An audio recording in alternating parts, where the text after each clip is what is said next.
오늘은 우리가 사도행전 19번째 시간으로 시기가 아닌 생명의 말씀이라는 제목으로 같이 말씀을 나누도록 하겠습니다. 시기가 아닌 생명의 말씀.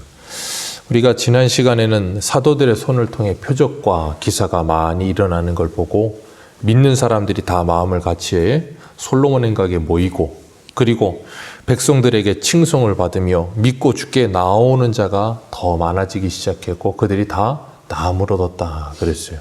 그런 단어들을 끊어서 문장을 만들어서 말씀을 드렸었는데 그런 역사들이 일어나자 오늘 17절에 보면 대제사장과 그와 함께 있는 사두개인의 당파들이 그 마음에 시기가 가득하여 그랬습니다. 그 마음에 시기가 가득하여. 우리가 5장에서 3절에 보면 아나니아 삽비라 사건이 있을 때도 아나니아와 삽비라의 그 마음에 무엇이 가득하여 그랬어요? 사단이 가득하여. 그 마음에 사단이 가득합니다. 그리고 오늘 본문의 17절에는 대제사장과 사두개인의 강파들의 마음에는 시기가 가득합니다. 그런데 베드로와 사도들의 마음에는 무엇이 가득해요? 성령이 가득합니다. 우리가 우리의 마음에 무엇이 가득한가 하는 것이 참 그 사람의 인생을 만들어가요. 오늘 17절 보면 이 대제사장, 시기가 가득했던 이유는 단 하나입니다. 그들이 잘 나가서 그래요. 그들이 잘 나가지 않으면 시기하지 않습니다. 사람의 본성은 남 잘 되는 걸 못 봅니다. 그게 사람의 본성이에요. 오죽하면 우리 속담에 사촌이 땅을 사면 배가 아프다 그러겠어요. 이 사람이 기가 막힌 본성을 잘 표현한 거예요. 사촌입니다. 가깝잖아요. 친척이에요. 그런데도 사촌이 땅을 사면 배가 아프다는 거예요. 그게 대제사장과 사두개인들의 마음이에요. 이 시기라는 단어가 원문을 보면 젤로스라는 단어를 쓰는데 이 시기라는 단어, 질투라는 단어로 번역이 되기도 하고요. 다른 의미로는 또 뭐로 쓰이냐면 하나님을 향한 열심이라는 단어로도 이 젤로스가 쓰여요. 그러니까 하나님을 향한 열심, 거기에서 비롯된 게 뭐예요? 시기와 질투입니다. 그러니까 하나님을 향한 열심은 열심인데 무슨 열심이요? 잘못된 열심. 그래서 로마서 10장 2절과 3절에 보면 이렇게 말해요. 내가 증언하노니 그들이 하나님께 열심은 있으나 올바른 지식을 따르는 것이 아니니라. 하나님의 의의를 모르고 자기의 의의를 세우려고 힘써 하나님의 의의에 복종하지 아니하였느니라. 지식을 따르는 열심이 아니에요. 하나님을 아는 지식이 없습니다. 그런데 하나님을 믿어요. 그래서 하나님께 열심히 합니다. 그런데 그 열심이 하나님의 의의가 뭔지는 모르고 자기의 의의를 세우려는 열심이었다는 거예요.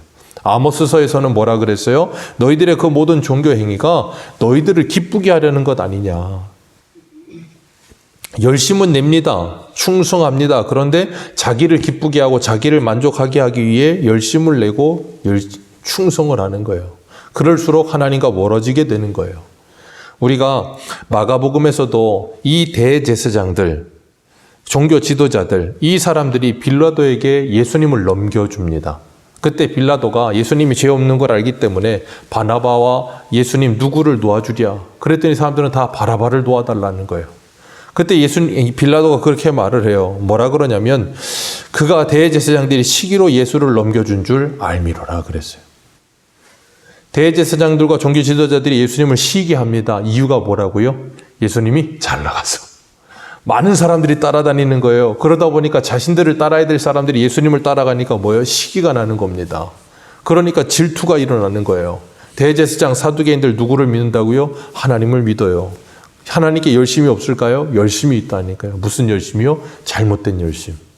그러니까 질투하고 시기하게 되는 거예요.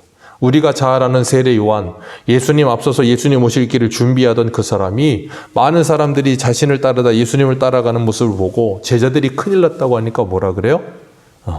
나는 쇠하여야 하겠고 그는 흥하여야 하리라.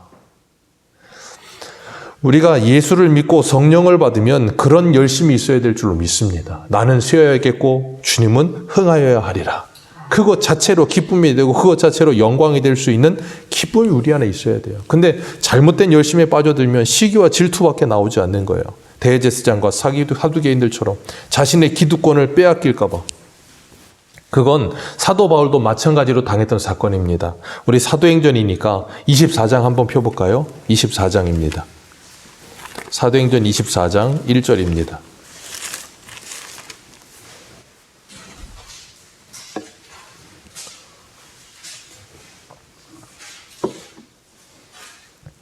사도행전 24장 1절과 2절 같이 한번 읽겠습니다. 시작. 닷새 후에 대제사장 아나니아가 어떤 장로들과 한 변호사 더둘로와 함께 내려와서 총독 앞에서 바울을 거의 1절만 읽겠습니다. 바울을 뭐하니라? 고발하니라. 누가요? 닷새 후에 누가 왔어요? 대제사장이. 오늘 본문에 이 사도와 베드로와 사도들을 누가 시기했어요? 대제사장이. 자, 마가복음 15장에 예수님을 누가 시기하여 빌라도에게 넘겨줬어요? 대제사장이. 네, 대제사장이 하는 일이 이런 일입니까? 대제사장이 이런 일을 하면 안 될 사람들이 이런 일을 하고 있어요. 왜 그런다고요? 시기가 나서. 그래서 5절 말씀 한번 읽어볼까요? 5절입니다. 시작. 우리가 보니 이 사람은 전염병 같은 자라 천하에 흩어진 유대인을 다 소요하게 하는 자요 나사렛 이단의 우두머리라. 옛날 성경에는 전자가 빠졌어요. 그래서 연병이라 그랬단 말이에요. 전염병이라. 그러니까 어떻게 한다고요? 천하에 흩어진 유대인을 다 소요하게 하는 자라. 마치 코로나 바이러스처럼 한순간에 확 퍼져버리는 거예요. 지금 예루살렘에서 베드로와 사도들이 있을 때 베드로가 설교하니까 2번 설교에 8,000명이 믿어버렸어요. 그리고 이 바울이 가는 곳마다 전할 때마다 수많은 사람들이 예수를 믿고 변화되는 역사가 일어나는 거예요. 그러니까 어떻게 돼요? 그것이 두려운 거예요. 왜? 수많은 여론이 그쪽으로 몰려들기 시작하니까 자신들을 따라와야 되는데. 그러니까 이 사람들은 지금 뭐 하고 있어요? 시기심으로. 시기심의 근본이 뭐라고요? 자기 밥그릇 싸움. 그것 외에는 없어요. 그걸로 지금 이렇게 하고 있는 거예요. 그리고 그 뒤에 보면 24장 7절에 보면 벨릭스가 유대인의 마음을 얻고자 하여 총독이었거든요. 잘못 없다는 거 압니다. 근데 유대인의 마음을 얻고자 하여 바울을 구려합니다. 벨릭스 다음으로 후임으로 오게 되는 베스도도 유대인의 마음을 얻고자 하여 사도행전 25장 9절에 그렇게 말하고 있어요. 대제사장도 유대인들이 마음이 바울에게로 가니까 화가 나서 고발한 거였고, 벨릭스도 베스도도 누구의 마음을 얻고자 하여? 유대인의 마음을 얻고자 해요. 지금 계속해서 제가 강조하는 게 뭐예요? 마음에 뭐가 가득한가? 뭐가 가득한가 하는 거예요. 사단이냐, 시기심이냐, 성령이냐, 아니면 인기냐. 무엇이 가득하냐는 거예요. 예수 그리스도를 믿는 제자들은 그 마음에 성령이 가득하고 말씀이 가득한 거예요. 그러니까 뭐예요? 그 말씀을 끊임없이 전하는 거예요. 우리가 그 말씀을 우리 안에 담고 살아가고 있다면 우리 안에도 그 말씀이 역사해야 될 줄로 믿습니다. 오늘 본문에 다시 돌아오시면 시기로 가득하여 그들을 옥에 가두어 뒀는데 밤중에 옥문이 열려요. 근데 옥문이 열리는데 그 옥문이 어떻게 열렸는지는 몰라요. 왜냐하면 사람들을 보내서 보니까 옥이 23절에 뭐예요? 든든히 잠겨 있어요. 지키는 사람도 그대로 있습니다. 지키는 사람들이 그들이 있는지 없는지도 몰랐어요. 그렇게 어떻게 열렸는지는 모르겠지만 어쨌든 옥문이 열렸다라는 거예요. 근데 어디 서서요? 성전에 서서. 지금 제자들이 잡혀왔습니다. 그런데 성전은 모든 사람들에게 열려있는 곳이에요. 근데 거기 가서 말씀 전하면 또 어떻게 되겠어요? 또 잡혀갈 수도 있어요. 하나님께서 제자들, 사도들을 놓아주신 목적이 뭐예요? 목적이 뭡니까? 생명의 말씀을 전하라고요. 너희들 놓여졌으니까 도망가라도 아니고 너희들 놓여졌으니까 너희들의 생명을 지켜라도 아니에요. 그게 목적이 아니고 가서 생명의 말씀을 전해라. 공개된 장소든 뭐든 전하다가 잡혀오든 그거 상관없다는 거예요. 가서 뭐하라? 전하라. 근데 이 제자들은 하나님이 말씀하시니까 그냥 가서 또 뭐예요? 전합니다. 그리고 공회 앞에서도 담대하게 하나님의 말씀을 전합니다. 그럴 수 있었던 이유가 뭐라 그랬어요? 성령으로 충만하여. 성령께서 그들과 함께 하심으로 그들을 뭐 하신다고요? 지키시고 보호하시는 거예요. 그래서 악한 자들이 그들을 뭐 해요? 건드리지도 못하게 하시는 거예요. 지금 계속 건드리죠. 가두기도 하고 어떻게 하죠. 근데 어떻게 하지를 못하게 만드세요. 누가요? 하나님께서. 그렇기 때문에 하나님의 성령으로 충만한 하나님의 사람들은 이 세상을 넉넉히 이기도 남는 믿음을 가지고 살아요. 교회가 세상 앞에 당당하고 세상을 이길 수 있는 유일한 방법은 거룩과 믿음입니다. 다른 것 없어요. 세상의 힘으로 세상의 논리로 세상을 이기는 게 아니에요. 교회는. 세상과는 구별된 다른 세계에 있는 사람들이에요. 그러니까 생각해 보세요. 잡혀있던 사람들이 성전에 와서 말씀을 전하니 그게 이상하지 않습니까? 말도 안 되는 일이라고요. 우리 같으면 도망가야 맞는데 하나님께서 가서 전하라 하니까 그들은 가서 전합니다. 새벽부터 가서 전해요. 그리고 새벽부터 대제사장과 이스라엘 공회원 원로들은 모여서 뭐합니까? 공회를 소집합니다. 그러니까 새벽부터 어떤 사람들은 성전 들어가서 말씀 전하고 있고 그 성전에서 일해야 될 대제사장과 모든 원로들과 장로들은 뭐하고 있어요? 공회를 열어서 얘네들 어떻게 처리할까 그것만 생각하고 있는 거예요.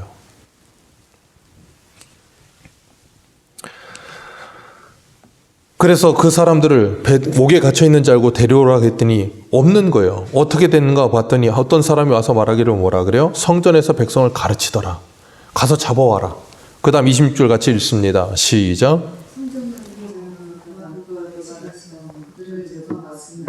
강제로 못하면 백성들이 돌로 칠까? 두려워함이더라. 잡아오라는 거예요. 근데 잡아오는데 강제로도 못합니다. 이유는 하나예요. 백성들이 돌로 칠까 봐 두려워서. 그러니까 이 사람들은 계속해서 누굴 무서워해요? 사람 무서워합니다. 사람 무서워하는 이유가 뭐라 그랬어요? 하나님을 경외함이 없기 때문에.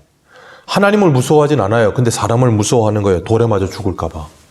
그러니까 하나님을 경외하는 사람과 사람을 경외하는 사람은 항상 이렇게 극명하게 드러나게 돼 있어요. 지금 베드로와 제자들을 따르는 사람들이 8,000명이 넘 10,000명이 넘습니다. 그러니까 어마어마한 숫자예요. 그러니까 그걸 뭐예요? 두려워할 수밖에 없는 거예요. 오늘날도 마찬가지죠. 그래서 사람들이 뭐예요? 뭐 하면 항상 사람 모으는 거예요. 사람 모아놓고 실제로 모인 인원보다 부풀려서 말을 합니다. 왜요? 많이 모일수록 뭐니까요? 힘이니까요. 그러니까 정치인들이 항상 정권 잡으면 하는 일이 뭐예요? 여론 잡는 거예요.